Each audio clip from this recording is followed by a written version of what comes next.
예. 자, 오늘도 새날입니다. 새날은 항상 오는 거지요. 자, 오늘은 황현선 대표 인터뷰를 좀 하고, 그 다음에 시사를 하고, 다음에 정권 교체 싱크탱크 이렇게 연속 7시까지 한번 달려보겠습니다. 아이고야. 네. 참, 팔자리니 하고 살아야죠. 자, 시작할게요. 새날 만에 아주 특별한 인터뷰. 오늘은 황현선 더 세로 포럼 공동대표 나오셨습니다. 어서 오십시오. 안녕하십니까, 황현선입니다. 인사를 이렇게 깍듯하게 하시네요. 그렇게 하면 안 되나요? 아니요. 뭐 보시는 분들이 분위기 좋은 것 같고요. 일단 소개는 이따가 좀 더 해드리고, 그리고 오늘 어차피 시사 방송에 나오기 때문에 오늘 깍두기로 앉아 있는 이경 고정 민주당 상근 부대변인 나와 저 있습니다. 아니 2년째 고정이죠. 예, 네, 안녕하세요. 반갑습니다. 고정 이경입니다. 예. 이제 고정인지 모르시는 분들이 이경 고정 시켜라 이런 경우도 있어요. 푸른 나무 새날 사이자 시켜라 이런 거. 아니 제 팬이라고 모여주신 분들이 계세요. 네. 그분들이 지난주에 난리가 났어요. 이경 대변인 새날 나온다고. 그래서 제가 지금 2년 차인데요. 그랬어요. 진짜 안 보시는 분들이네. 사람들이 국민 유튜브를 뭘로 보는 거예요 지금. 자, 황현선 더 세로 포럼 공동대표 소개 좀 해드릴게요.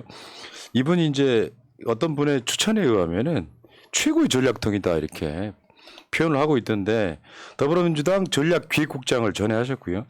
현직인가요? 지금 더불어민주당 전략기획위원회 부위원장? 예, 현직입니다. 현직이시고, 예, 그리고 이제 조국 청와대 민정수석 보좌관, 그러니까 조국 수석을 보좌했던 그 가장 오래 보좌한 보좌관. 저 사진은 아마도 최근 사진 같습니다. 네, 저 4월 19일 날 전주에서 조국 수석의 책 그 저자와의 대화 때 전주역에서 세 사람이 같이 나온 사진입니다. 느와르 찍는 줄 알았어요, 저게. 뭔가 이렇게 좀 있어 보여. 그러니까 저 사진을 보고 조국 수석이 올리지 말라고 그랬는데요.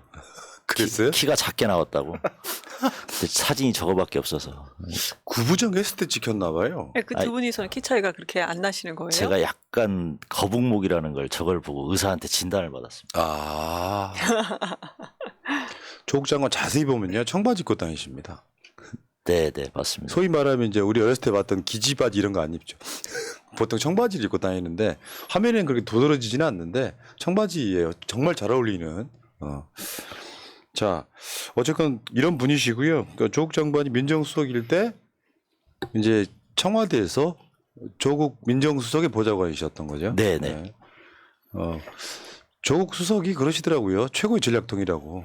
그러니까 우리가 이제 유명한 셀럽 정치인들은 누구 그러면 그분들 전략통이다 이렇게 표현 많이 하는데, 네. 숨어 있는 진짜 전략통. 이분이 진짜다. 진짜가 나타났다. 그 민주당 역사에서 두 번의 정권 교체가 있었는데 네. 한 번은 김대중 대통령이고 이제 또 한 번은 문재인 대통령인데, 문재인 대통령 때 전략기획국장을 했고요. 그 뒤에 선대위의 전략기획팀장을 했습니다. 그래서 2017년 대선 준비를 15년부터 쭉 혁신위 때부터 계속 해왔고요. 그래서 정권 교체에 성공한 2명의 전략기획국장 중에 1명이라고 제가 자부하고 있습니다. 야, 유머 있으세요, 보면. 그렇지. 진심으로 말씀하시는데 그걸 유머라고 얘기하시면 아니, 저 어떡해요? 진심으로 그런 혼을 거였어요? 담아서 지금 말씀하시는 거예요? 이러니까 더 웃긴다. 그러니까 이거예요. 결론을 말하자면 내가 정권 교체 시켰다 그거잖아요. 뭐 정권 교체를 제가 시킨 건 아닌데 제가 상당한 일조를 했다 이렇게 말씀드립니다. 그러니까요. 그럼 그렇게 따지면 저도 이재명의 현재 인지도에 저도 상당한 일조를 했다 이렇게 얘기하면 저 욕먹습니다. 제가 김어준과 함께 최초의 정권 교체 또 공신이지 않습니까? 난리 났다. 내가 지금. 했어, 내가. 못 앉아있겠다. 오늘 깍두기 네. 오늘 나가겠습니다. 자, 일단 시간이 많이 지날 것 같아서 이선호님 감사하고요. 그 다음에 블루탑 세븐님 감사합니다. 자, 지금 더 세로 포럼이라고 이제 최근에 이제 이렇게 부각되기 시작하는 어떤 모임이 하나 있는데, 이 더 세로 포럼의 소개와 함께 출범 취지도 한번 들어볼게요. 지금 저게 출범하는 거죠, 저게? 네, 출범 발기인 모임이고요. 당초에는 정정포럼이라고 했는데 정치를 바르게 하자 이런 취지로 만들었었는데 여러 회원들이 너무 좀 구리다 이래서 더 세로라고 그날 명칭을 급 변경해서 만들었습니다. 그러네요. 구리긴 하네요. 그러니까 지금 저게 낯선 얼굴들이 아니 낯익은 얼굴들이 되게 많이 보여요. 특히 이제 새날 고정이었던 조상호 변호사도 보이고 지금 이제 현재 대표님도 보이고 지금 공동 대표가 세 분이신 거죠? 네, 김준혁 교수, 조상호 변호사, 저 이렇게 세 사람이 하고 예. 있습니다. 지금 저 사진에 이경 제 얼굴이 없잖아요. 네. 비하인드 스토리가 있습니다. 제가 저기 노무현 시민센터 오전 10시인데 장소를 착각하여서 실은 제가 다른 장소에서 그것도 8시 반에 일찍 가서 있었다가 장소가 저긴지 알고 못 갔어요, 실은. 세로폼 회원입니다. 아, 알고 있죠. 그래서 앉으라 그런 거예요. 회원 아니었으면 그냥 얕잡았는데. 자, 그러니까 지금 여기 보면은 그 멤버들 중에 여러분들이 잘 아는 분들, 뭐 이기영이라든지 현근택이라든지 또 뭐 알만한 사람 이야기 좀 꺼내봐요. 뭐 조상 굉장히 빵빵해요. 아까 네, 조상호 변호사 네, 이제 네. 공동대표고. 조상호 변호사 있고 저 윤재관 국정홍보비서관 예. 있고요. 그다음에 이제 박성호 검찰개 현재 기획단장 하고 있는 박성호 저 행정관이 있고 뭐 꽤 많습니다. 이 누구죠? 갑자기 생각이 안 나는데. 지금 이제 공동대표님께서 나머지 이름을 못 부르시면은 상당히 곤란해져요. 회원이 너무 많아서요. 아, 그, 구승찬, 예. 네, 이재강, 김영루, 박영기, 윤재관 다 있습니다. 김준혁 교수님도 어, 네 이번에 그럼도 공동대표고. 네. 네, 네, 김준혁 교수님. 그 출범 취지가 정확히 뭔지 한번 알려주십시오. 최초의 출범 추진은 민주당을 당원 중심의 정당으로 만들자라는 첫 번째 목표였고 두 번째는 민주당을 좀 혁신하고 개혁하자 이런 취지고요. 그래서 회원들은 현직 지역위원장이 아니거나 국회의원이 아닌 사람으로 해서 정치 신인 출마자를 중심으로 일단 15인 정도로 출범을 했고요. 그 뒤에 지금 계속해서 한 10여 명이 저 회원 가입 대기 중입니다. 그러니까 아주 쉽게 이야기를 하자면 민주당이 혁신 모임이라고 보면 되죠. 네, 맞습니다. 예. 그러니까 민주당이 지금 이대로는 안 된다. 민주당을 혁신시키자 이런 취지로 출범을 하셨는데 더 세로 포럼이 지금 내건 캐치플레이지는 당원 중심 아닐까 싶어요. 네, 맞습니다. 예. 당원 중심이라는 게 구체적으로 뭡니까? 뭐 아주 쉬운 말로 말씀드리면 당원이 주인인 정당이라고 보시면 되고요. 실제 지도부나 또 이런 기구들은 당원들의 의견을 반영하는 대의 체제에 불과할 뿐입니다. 근데 일단 민주당 상황으로 보면 국회의원이 되거나 이 지도부가 되면 당원들의 의사와 무관하게 정당 운영되는 경향이 있어서 당원들의 의사가 좀 직접적으로 반영될 수 있는 구조로 다시 바꿔야 된다 이런 취지로 지금 만들고 있는 겁니다. 당원 중심 정말 이야기 많이 들었고 실제로 이 현재 민주당 지도부도 그 경선 과정에서 당원 중심 이야기를 엄청 많이 꺼냈고 당원 중심이라는 게 이제 소위 말하는 권리당원 이야기가 주로일 텐데 그 중에 이제 당원들이 실질적으로 끌어가는 당을 만들자 이런 취지다 보면 최근에 저는 그런 생각이 들어요. 그 원내대표 뽑히는 것도 보면 솔직히 말씀드리면 당원과 지지자들의 생각과는 상당히 다르게 이렇게 뽑히더라고요. 그러면 사실 이런 게 있고 효능감이라 그래서 당원들 생각이 반영이 안 되는 느낌이면 당원일 필요가 없는 그런 측면이 있고요. 맞아, 맞습니다. 그런데 이제 당원 중심이라고 하면 그쪽에서 얘기하는 게 이제 공격하기 위해서 당내에서도 당원들에 의해서 흔들리는 당이냐 이렇게 얘기하는데 그것이 아니죠. 최소한 당원들과 소통을 하고 만약에 당원들이 원하지 않는 원내대표가 당선이 됐을 경우에는 왜 그랬는지를 당원들에게 설명할 수 있어야 되는데 지금 현재는 민주당은 그런 부분에서는 좀 부족해 보이는 건 사실입니다. 네. 그러니까 어떻게 보면 기득권과 싸우는 사실 민주당이 앞으로 뭐 이따가 그 질문이 따로 있습니다만 그 기득권을 해체하는 신용이라도 해야 그렇죠. 국민들이 봤을 때 이 민주당 바뀌겠구나. 사실 정치는 이렇게 보시면 되거든요. 기성 언론들이 정치 혐오를 불러일으켜서 국민의힘이나 민주당이나 똑같다. 그 프레임으로 계속 가다 보면 민주당도 뭐 달라질 게 없네 이런 식으로 이제 그 어떤 공격이 들어오고 그러다 보면 투표율이 낮아지고 더 그 견고한 지지층이 있는 당이 그러니까 투표할 수밖에 없는 이길 수밖에 없는 이 상태로 가기 때문에 당원 중심이라는 게 확실한 표방을 좀 해야 된다 이런 생각이 들고요. 자, 여러분들 그 최근에 카톡으로 문자 좀 받으셨을 거예요. 그게 뭐냐면 권리당원 전원투표 사전 안내 이거 저한테 온 건데 여기 보면은 5월 3일부터 4일까지 양일간 투표한다 이거예요. 특별당규를 당원들을 통해서 투표를 하겠다 이런 건데 아마 이 카톡 문자를 받으신 분들이 꽤 있을 거고 저 문자를 한 번 더 클릭하고 들어가면 지금 국회의원 선거 후보자 선출 규정 안 이 안에 대해서 당원들이 투표하는 바로 그 시점이 방송하는 현재 내일과 목요일이다 이렇게 말씀을 드리겠습니다. 자,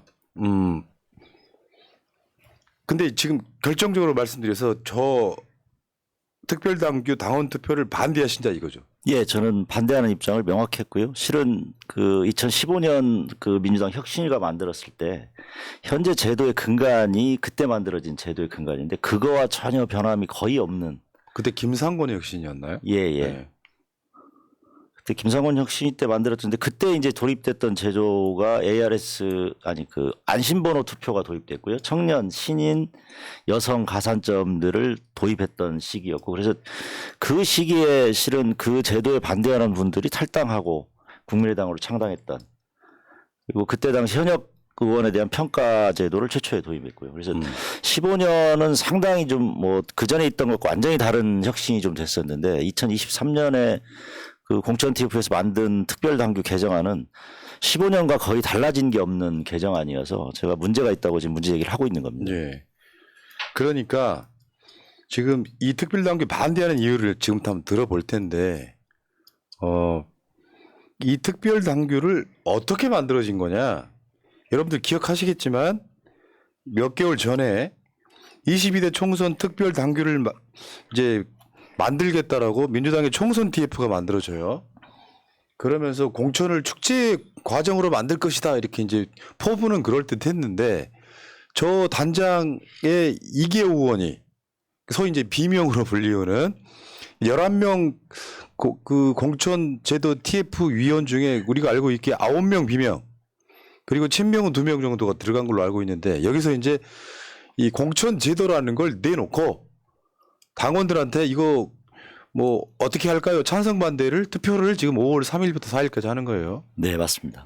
근데 뭔가 열심히 만들긴 만든 것 같은데 그냥 우리가 보기에는 이게 사실은 기득권들의 장난질 같은 그런 느낌이 좀 있다 이런 얘기죠. 아니 푸른나무님께서 열심히 만들었다고 하는데 열심히 안 만드는 당규입니다. 아, 그냥 기존에 있는 당원 당규를 갖다 쓴 거고요. 그래서 저 신구정원 대비표를 제가 좀 달라고 그랬더니 바뀐 게 없답니다.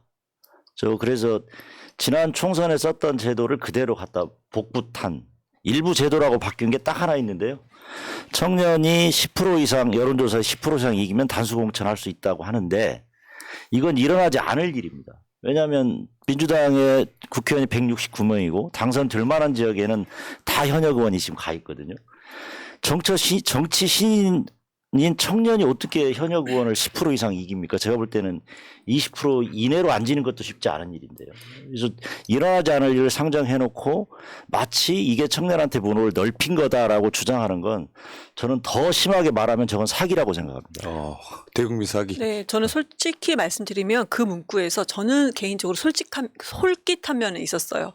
제가 출마하는 데가 이상민 지역구잖아요. 근데 여론조사입니다. 그래서 여론조사에서 제가 10% 이길 가능성 저는 좀 확신하고 있었거든요. 그럼에도 불구하고 이건 아니다라고 말씀을 드릴 수 있습니다. 왜 그러냐면 이게 저도 지금 돌려봐야지 아는 거지 저는 제가 자신을 갖는 건데 이렇게 인지도가 낮은 청년들이 그러니까 신인들 청년이라고 해서 다 뭐 만 45세니까요. 우리는 신인들이 현역 의원을 여론조사에서 10% 이상 앞선다는 것은 정말 불가능합니다. 근데 여기서 말씀 주신 것처럼 너무나도 너무 심한 거는 청년한테 문을 확대한 것처럼 이렇게 프레임을 씌운 거를 우리 민주당이 했다는 거에 대해서는 네. 참 부끄러운 일입니다. 그러니까 이번 공천 관련한 특별 당규가 이제 내년 총선에 공천을 어떻게 하겠다라고 하는 이쪽이 이제 가이드라인인데 이걸 봤더니 그러니까 공정한 공천이 안 된다 이런 거죠. 공정한 경쟁이 안 된다 이런 거죠. 제가 그래서 요거를 한마디로 정의를 하면 이 제도를 만든 사람들이 다 현역 의원들이잖아요. 그러니까 현역들 셀프 공천이다. 이런 이야기 있는데 내용을 한번 읽어드릴게요. 단수 추천제도 현역 의원 평가 결과 미공개. 이거 꾸준히 이야기를 해왔던 거거든요. 공개해야죠. 네. 왜냐하면 뭐 컷오프나 뭐 이런 것도 있고, 그 다음에 현역 의원 및 지역위원장에게만 제공되는 당원 명부. 그러면 신인 같은 경우에는 깜깜이 선거를 해야 되는 거잖아요. 현역들은 계속해서 문자 보내고 뭐 지금까지 의정활동 보고서 같은 걸 계속 보냈을 텐데, 그 다음에 동일 선거구 3선 이상 출마 금지. 요거는 이제 그 열린민주당하고 민주당이 합당할 때 서로 약속 사안이었죠. 네, 맞습니다. 예. 그 다음에 청년 정치인의 경우 여론조사에서 현역 의원을 10% 이상 앞서야 단수 추천 가능. 이것도 굉장히 어려운 얘기죠. 어렵죠. 그 다음에 공천 적합도 조사에서 청년 여성 정치 신인의 가산점 미부여. 사실상 인지도가 높은 현역 의원에게 매우 유리한 조건이다. 그러니까 현역 의원들이 신인들한테 절대 밀리지 않을 거야 라고 이거를 혁신 공천안이라고 내밀면서 당원들한테 요거 찬성해 주세요 이거잖아요 지금. 저는 최소한 양심이 있다고 하면 현역 의원들은 전체 경선하겠다, 무조건 경선하겠다 이렇게라도 선언을 해야 되는데, 지금 제가 아까 말씀드린 푸른나무님께서도 말씀주시지만 공천 적합도 조사에서 가산점이 없는 거는 실제 매우 큰 문제인데요. 이게 공천 심사가 당선 가능성은 이제 적합도 조사를 합니다. 근데 본 경선에서는 신인이나 여성들한테 다 가산점을 주거든요. 20%의 가산점을. 근데 적합도 조사는 공관위에서만 보는 조사라고 해서 적합도 조사에서는 가산점을 주지 않습니다. 이러면 근데 20% 이상 차이 났을 때는 단수 공천할 수 있다고 하는데, 지난 2020년에 약 118명 정도가 단수 공천을 받았거든요. 현역 의원들 상당수가 많이 단수 공천을 받았습니다. 이거는 현역 의원들의 단수 공천을 완전히 열어놓고 가고 있는, 그러니까 최소한 저는 양심이 있다고 한다면 현역들은 무조건 경선하겠다 이런 자세가 좀 있어야 되는데 그게 없는 거죠 그냥. 그리고 예를 들면 현역 의원 평가 결과 미공개 문제는 2015년 혁신위 때는 미공개했습니다. 왜 미공개했냐면요, 컷오프였습니다. 20%에 들어가면 컷오프였기 때문에 공개할 이유가 없었고, 컷오프 되는 사람들한테는 그래도 우리가 명예롭게 좀 퇴진할 수 있게 길을 좀 열어주자라는 취지로 미공개를 했는데, 이거는 감산조항이라고 하면 당연히 공개를 해야 되는 겁니다. 그러니까 당원들이 자기 지역에 있는 후보자가 하위 20%에 들어갔는지 안 들어갔는지도 모르고 경선장에서 경선 결과에서 20% 감산할 때만 까지는 거거든요. 그러니까 후보자들만 알 수 있는 제도로 설계가 돼 있어서 이 매우 불합리한 제도고, 예를 들면 탈당 징계에는 당원들이 열람할 수 있게 돼 있습니다. 해당 지역에 후보자들 신상 정보를 하면. 근데 현역 의원들의 평가 결과는 열람 자체가 불가능하거든요. 이건 좀 너무 심한 거다. 이건 현역 의원들이. 그래서 이 제도 자체가 현역을 위한, 현역이 만든 현역만의 경선 누리다 이렇게 저는 주장하고 있습니다. 지금 박광원 의원, 이원욱 의원, 박용진 의원 이런 분들이 지난 총선 때 단수 공천 받았다 그러더라고요. 경쟁자가 아예 없었던 거예요. 실제로 그 지역에 경쟁자가 없었을까요? 다 있었습니다. 경쟁자가 있었는데 네, 컷오프한 거죠. 현역 의원들 위주로 공천을 하는데 저는 이제 이런 얘기를 하나 드리고 싶어요. 지금 민주당이 21대 총선을 이겨야 되는 절체절명의 상황이잖아요. 그러면 민주당이 가장 먼저 해야 될 게 저는 기득권 내려놓는 거라고 생각해요. 원래 총선 때 어떤 당이 압승을 하잖아요. 그럼 어떤 거냐면은 그 당이 혁신하고 있구나라는 이미지를 줘야 되는데 그 혁신하고 있구나라는 이미지가 아니라 언론들이 봤을 때 그냥 기득권들이 다 그냥 해먹었네 라고 하면 민주당 지지층 투표장에 안 나옵니다.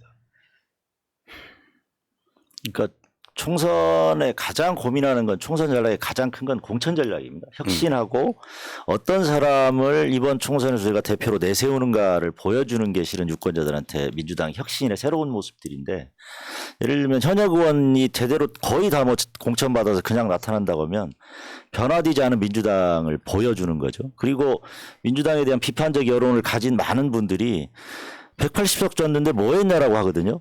180석 줬는데 아무것도 안 한 사람들을 다시 내모려는데 과연 그 사람들을 다시 뽑고 싶을까라는 생각을 하는 겁니다. 그래서 민주당의 최고의 총선 전략은 저는 공천 전략이라고 생각하고요. 공천을 어떤 사람을 할 거냐를 정해야 된다고 생각합니다. 그러니까 지금 이야기만 들어봐도 신인들의 벽이 굉장히 높아서 대부분의 지역에서 그 신인들이 엄청 셀럽이거나 그러면 좀 가능성도 있겠지만 신인이라는 게 셀럽일 가능성은 없잖아요. 대부분은. 불가능합니다. 근데 그러면 지역구에 도전하는 소위 소장파, 개혁파 이런 사람들은 대부분 다 낙엽처럼 떨어질 가능성이 되게 높다. 이 상태에서 민주당이 혁신한다. 그러니까 저는 이렇게 봐요.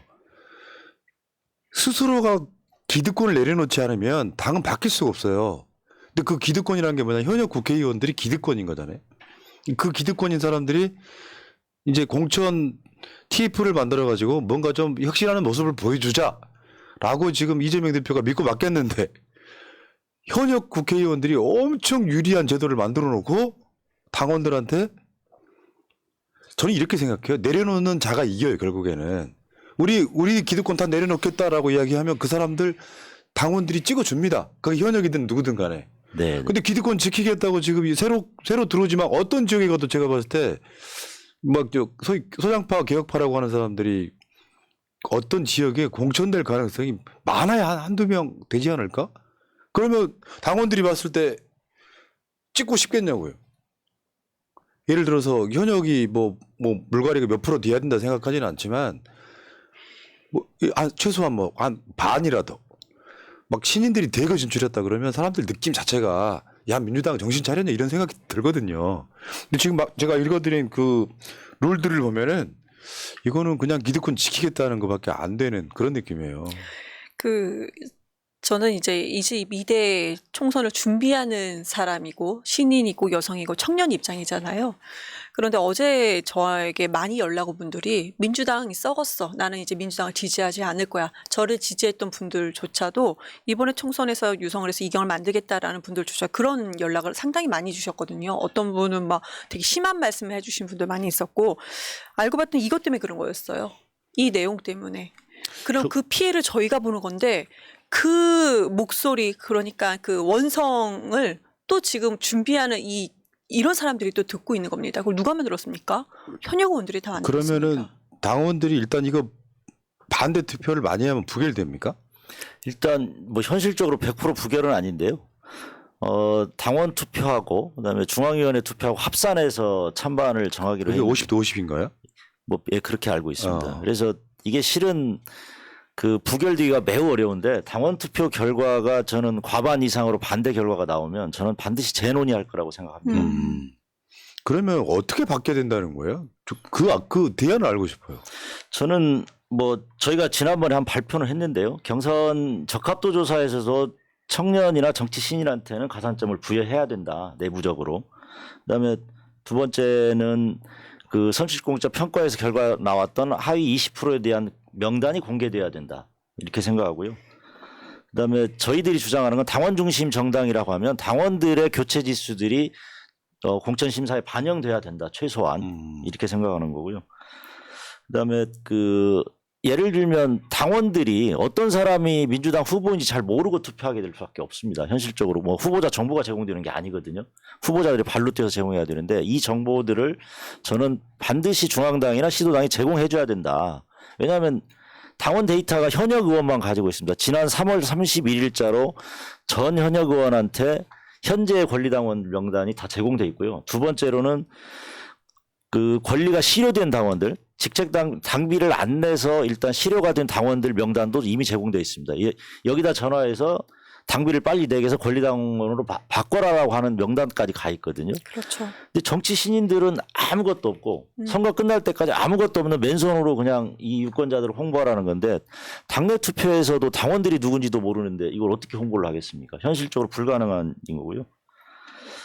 그래서 그 경선 홍보 공영제를 제가 주장하고 있는 겁니다. 중앙당에서 해라, 시도당이다. 그러니까 개인정보를 그 후보자들한테 주면 이 개인정보가 시중에 유통되기 때문에 불안해서 못 준다라고 하면 그 시도당에서 해줄 수 있는 거거든요. 가볍게. 실제 어려운 일이 아닙니다. 이 부분은. 이게 지금 말씀하신 걸 들어보니까 혁신이라고는 일도 없다 이런 느낌이에요. 아니 뭐 이렇게 쉽게 표현하면 속 보이는 거잖아요. 야, 이 사람들은 진짜 국회의원 오래 해먹고 싶은가 보다. 당원들은 우리 정치인들이 치열하게 경쟁해서 뭔가 더 좋은 사람이 뽑히길 바라는 거잖아요. 그러면 그럼요. 하나씩 한번 볼까요? 일단 당원 명부는 이거는 오랫동안 제기된 문제 아니에요?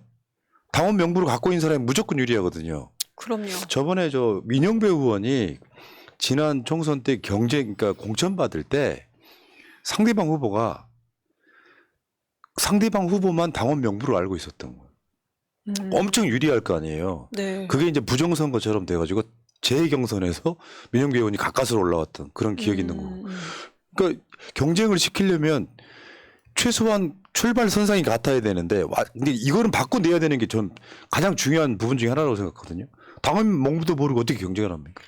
그러니까 당원들이 신인에 대해서는 알지 못하는 건 어쩔 수가 없습니다. 신이 누구인지 모르는 것은. 근데 최소한 신인들이 당원분들한테 저는 이런 사람입니다라고 얘기할 수 있는 기회조차도 신인한테는 전혀 없고 그냥 의원들만 다 가지고 있는 겁니다.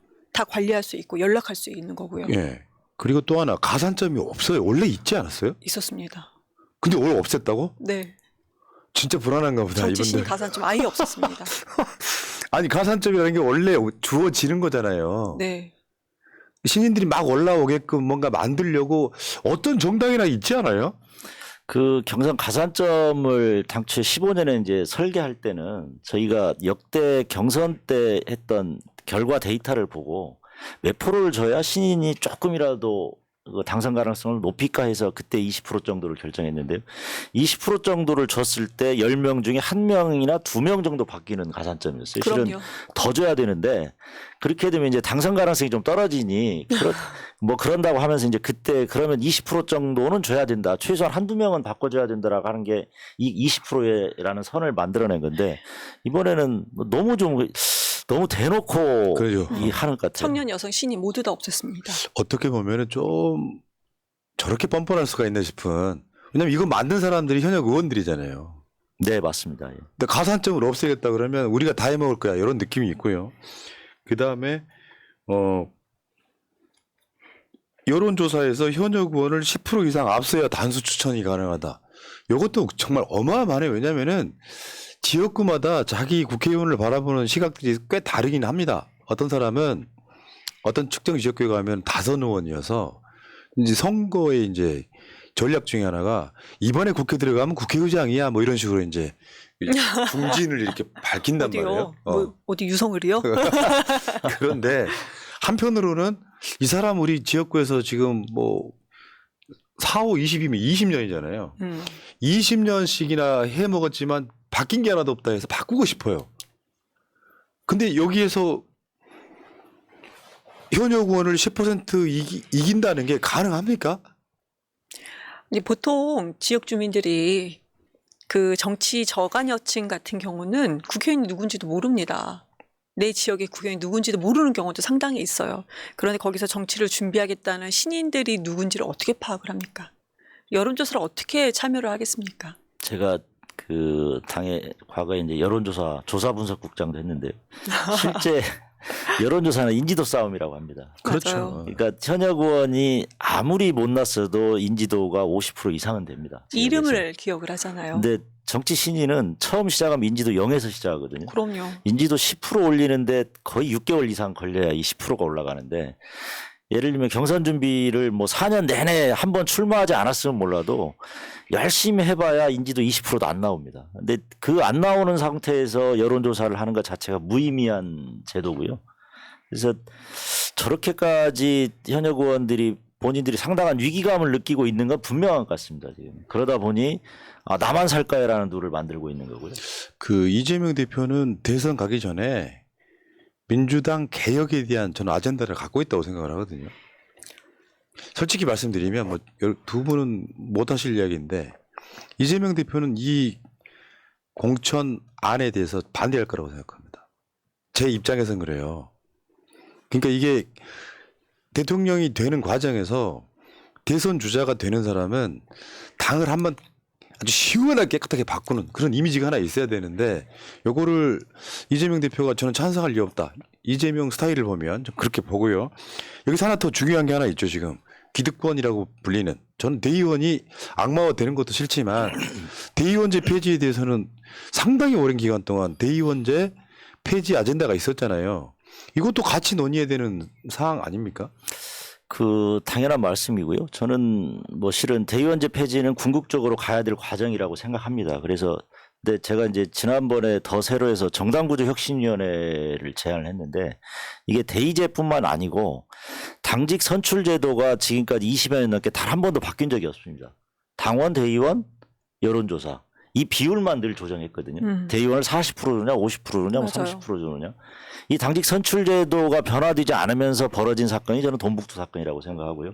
이 대의원을 저희가 혁신한다고 하면서 대의원 선출 제도로 바꿨는데 현실적으로는 지역에서 오는 대의원이 될 사람들을 명단만 불러줍니다. 그냥 불러주고 찬반을 묻거든요. 그러니까 실은 현역 의원이 임명하는 거죠. 그러니까 이 당직 선출 제도에서 대의원들은 현역 의원이 하자는 대로 하는. 이제 이러다 보니까 당직 선출할 때는 전부 다 현역 의원한테 줄 서고 있는 거죠. 줄 세우기를 하는 거고. 이 제도가 바뀌는 문제가 있고요. 그다음에 두 번째는 중앙위원회가 있고 당무위원회가 있는데 이 중앙위 당무위원회는 당원들이 개입할 수 있는 여지가 1도 없습니다. 다 현역 의원들로만 짜여진 룰에 들어가서 하는 거거든요. 그러니까 전당대회, 대의원대회에 뭐 안을 상정하거나 성안을 하거나 하는 거는 다 이미 현역 의원들이 하는 거기 때문에 정당 구조에 대해서 획기적으로 뭔가 당원들이 참여할 수 있는 구조를 시작부터 만들어 놓지 않으면 결국은 당원들은 투표하는 그냥 이 거수기 역할밖에 할 수 없는 구조라고 생각합니다. 당원 투표를 간다 하더라도 저는 거수기밖에 안 될 거다. 그래서 대의원대도 폐지에 대해서 딱 하나 지금 고민하는 지점은 딱 하나입니다. 영남 지역의 대표성을 어떻게 할 거냐. 영남 지역의 가장 큰 문제였거든요, 지금. 이 부분에 대해서도 이 부분 논의가 좀 필요한데 논의 없이 그냥 현재 대의원 뭐 현역 의원님들은 그러시더라고요. 대의원의 비율을 낮추면 된다. 근데 이 비율을 낮춘다 하더라도 당원 숫자가 늘어나면 대의원의 표의 등가성은 또 높아지는 겁니다. 그럼요. 그러니까 처음에 문재인 대통령 때는 당원들이 한 30표, 대의원이 한 20표 정도였는데 지금은 60표라고 그러고요. 150만이 되면 80표 가까이의 표 등가성을 가지게 되는 거거든요. 그러니까 제가 저번에 듣기에 대의원 추첨제라는 것도 예, 뭐 안으로 내놨더라고요. 예, 제가 제안했습니다. 예. 그러니까 이게 이제 지역 뭐 이야기는 좀 쉽게 설명을 드리면 영남 쪽에는 민주당 당원이 별로 없다 보니까 대의원이라도 그분들이 뭔가 균형을 맞춰줘야 된다는 차원에서 근데 대의원제는 폐지 안 하되 전당대회 등에서 대의원 표를 한 표로 하거나 그렇게까지 못하겠다고 하면 아까 말씀드린 건 60대 1 되는 거를 한 10대 1 정도만 낮춰줘도 야 민주당 많이 바뀌었구나 할 거고 저는 제가 알고 있는 대의원들 중에 대의원제 찬성하는 사람이 별로 없더라고요. 왜냐하면 우리가 이제 이런 시기에 예전에 그러니까 농촌도 아니고 대의원으로서 어떤 명예직, 그러니까 민주당을 위해서 정말 고관여층인 사람들 이런 명예직을 갖고 있어야지 권리당원들보다 60표의 어떤 표의 가치를 지니고 있다는 거를 찬성하는 대의원 저는 많지 않다고 보거든요. 근데 왜 미리 겁을 내는 거죠? 그러니까 대의원제도의 시작은 실은 뭐 사회자님 말씀하신 대로 그 원래는 이제 민주당의 골간 조직 중에 하나였습니다. 과거에는. 그래서 당의 대의원이 돼야 어떻게 보면 이제 당의 골간 조직들을 만들어지는 이런 과정이었고, 그런데 두 번째로는 전당대회를 어떻게 보면 붐업하는 행사의 장으로 하는데 여기에 참석자가 필요했습니다. 그래서 지역의 대의원들을 만들어 놓고 이 양반들이 이제 버스 타고 이분들이 동원되는 형태였죠. 일정한 숫자를 차야 되니까. 근데 네. 지금은 코로나 이후에는 실제 이게 의미가 없어졌습니다. 이미 코로나에 대규모 집합을 할 수 없기 때문에 다 이미 모바일 투표로 전환한 상태라고 하면 대의원에 대해서는 저는 달리 정해도 된다. 대의원제가 아까 제가 보여드린 것도 권리당원인 저한테 온 문자예요. 네. 투표하면 되잖아요. 시대가 바뀌었는데 니들은 농사 짓고 있어. 나는 저 시내 나가가지고 투표하고 올게 이런 거 아니에요. 그러니까 저도 주장하는 게 대의원 제도는 없애도 된다. 근데 영남 지방에는 좀 예외로 어떻게 좀 우리가 논의를 할 필요가 있는데 권리당원이 그러면은 지역에서 참여율은 분명히 우리는 다 높일 수가 있습니다. 이런 식으로 카카오톡으로 이렇게 표를 행사할 수도 있는 거고요. 그런데 제가 친분이 있건 없건 간에 많은 의원들한테 대의원 제도 물어보면은 현역 의원들한테는 이상하리만큼 공통적으로 대의원 제도에 찬성을 하고 있어요. 많은 이유가 있습니다. 근데 그 많은 이유를 제가 하나로 딱 정리를 하면은 관리의 편리성. 현역 의원으로서 줄 세우기. 네, 권력을 본인이 관리할 수 있는 편리성이 대의원 제도가 그분들한테 필요하겠구나라는 생각이 좀 들었습니다. 저는 이거 보고 약간 다단계 정치라고 이야기를 한 적이 있거든요. 제가 이제 대의원 추첨제를 제안을 했는데요. 대의원 추첨제는 누구나 다 대의원이 될 수 있게 하자는 겁니다. 그러니까 당원들이 난 대의원 되고 싶어하면 신청을 하게 하고요. 그 중에서 성별, 연령, 지역별로 할당해서 추출하면 됩니다. 그래서 그 당사자들한테 대의원이 해야 될 일에 대해서 이러이러한 일을 해야 되고, 그다음에 투표에 참여해야 되고, 당비도 더 내야 되고, 이런 거에 동의한다고 하면 이분들을 만들면 되거든요. 그러니까 대의원을 할 수 있는 누구나도 할 수 있는 당원들 누구나 할 수 있다고 하면 당원들이 저는 크게 거부감이 없을 거라고 생각합니다. 그리고 영남 대표성 문제도 일부분 해결되는 게 있고, 예를 들면 대의원 추첨된 대의원한테 현역 의원이 이번 전당대회에서는 누구 찍어 이렇게 말하기가 어렵거든요. 현실적으로. 그래서 누구나 대의원이 될 수 있다고 하면 저는 대의원 제도는 존속될 수도 있다. 근데 다만 결국 궁극적으로는 대의제는 폐지되는 방향으로 가는 게 맞다고 생각합니다. 그러니까 딱 진짜 지금 딱 하나 고민하는 건 딱 영남 대표성 문제, 영남의 의사를 어떻게 당에 좀 더 반영시켜 줄 거냐에 대한 딱 고민이 그거 하나고요. 그 이외에는 실은 대의원제의 효용성은 이미 다 사라졌다고 생각합니다. 예. 그러니까 정치라는 거를 제가 현역으로 뛰어본 적은 없지만 정치의 원리는 알아요. 문재인 대표가 완전 국민 경선 이걸로 바꾸는 거에 대해서 찬성을 했잖아요. 그럼 국민들이 야 그럼 문재인 말고 딴 사람 찍어야지 하는 게 아니라 양보한 사람 찍게 돼 있어요. 그럼요. 그게 이제 민주당이 총선이 승리하기 위해서 얻어야 될 첫 번째 조건이 뭐냐면은 민주당 바뀌고 있다. 그런데 지금 제가 봤을 때 현역 국회의원들 11명이 모여가지고 만든 총선 공천 룰을 보니까 이건 과거로 퇴행도 이런 퇴행이 없는 거잖아요. 가산점 없애버리고 신인들 들어오고 싶으면은 엄청 유명한 사람만 들어와. 근데 우리가 봤을 때 이렇거든요. 다선 의원이 되면 이 사람 기득권에 안주해가지고 그냥 아무것도 안 하는 느낌. 저는 잘못됐다고 생각하는 게 초재선만 개혁파가 있으라는 법이 없잖아요. 네. 3선 이상의 다선인 사람들도 개혁 성향을 보이려면 내가 언제든지 이 자리 놓칠 수 있다. 그 위기감 때문에 열심히 뛰는 건데 그럼요. 지역에서 텃밭 한번 딱 갈아놓고 나면은 3선 이상만 돼도 신인들 안 들어오니까 들어오는 시스템도 없고 그러니까 소위 이제 지역에 가면은 저 사람이 한 게 뭐냐 싶은데 우리는 윤석열이 싫으니까 울며 겨자 먹기로 우리 당 사람 찍는 거예요. 그러니까 열정이 사라지는 거지. 왕국이 만들어져 있습니다. 지역으로 내려가 보면은. 제가 가끔 쓰는 말 중에 하나가요. 정치는 성을 쌓는 게 아니고 길을 낸다라는 얘기를 하는데. 야 멋있네요. 실제 지역에 내려가면 그걸 너무 뭐 느껴가지고 그러니까 되는 순간부터 성을 쌓아올리기 시작합니다. 그럼요. 초선, 재선, 3선. 이 성이 더욱더 공고해지는데 문제는 그 성으로 사람들이 들어가는 게 아니고 성으로 사람들이 못 들어가게 하는 겁니다. 길을 막고 있는 거죠. 그러니까 정치라고 하는 거는 우리가 개혁이라는 길을 통해서 끊임없이 나아가야 되는데 주저앉고 있다는 게 가장 큰 문제라고 생각하고요. 저는 현재 제도로 가면 월급쟁이 국회의원들만 양산하는 제도로 갈 거다. 이건 반드시 바꿔야 됩니다. 맞아요. 이상민 의원에 대한 평가가 민주당원들의 평가가 그렇게 좋지는 않습니다. 그럼에도 불구하고 대전에서 제가 많은 사람들을 이제 당원들을 만나보고 대전의 그 지역에 있는 주민들을 만나보면 첫 번째 나오는 말이 무엇이냐. 야, 5선인데 네가 인지도가 좀 있는다 한들 되겠어? 그래도 5선인데? 이 얘기를 상당히 많이 듣습니다. 그런데 그 많이 들을 수밖에 없는 그 후퇴된 민주당의 어떤 그 시스템을 지금 현역 의원들이 공천 시스템을 이렇게 더 만들어 놨어요. 훨씬 더 후퇴되게 만들어 놨습니다. 야 이건 제가 저도 그쪽에 별로 관심이 없다가 최근에 이제 당원 투표 한다길래 난 들여다봤거든요. 이 사람들 봐라 망하려고 작정을 했구나. 사실은 정치라고 하는 게 제 경험상 이미지예요, 이미지. 그러니까 저 사람은 개혁을 할 거야. 저 사람은 우리 편인 것 같아. 저 사람은 국민을 위하는 것 같아 하는 이미지예요. 실제로 이루어지는 게 없더라도 그 좋은 이미지가 기대치를 만들고 그게 기대치가 희망을 만들고 그 희망이 결국에는 민주당을 미우도 다시 한번 찍게 만드는 건데 말하자면 국민의힘 못 찍는 사람들은요. 민주당은 못 찍겠다 하면 투표 포기합니다. 그게 문제예요.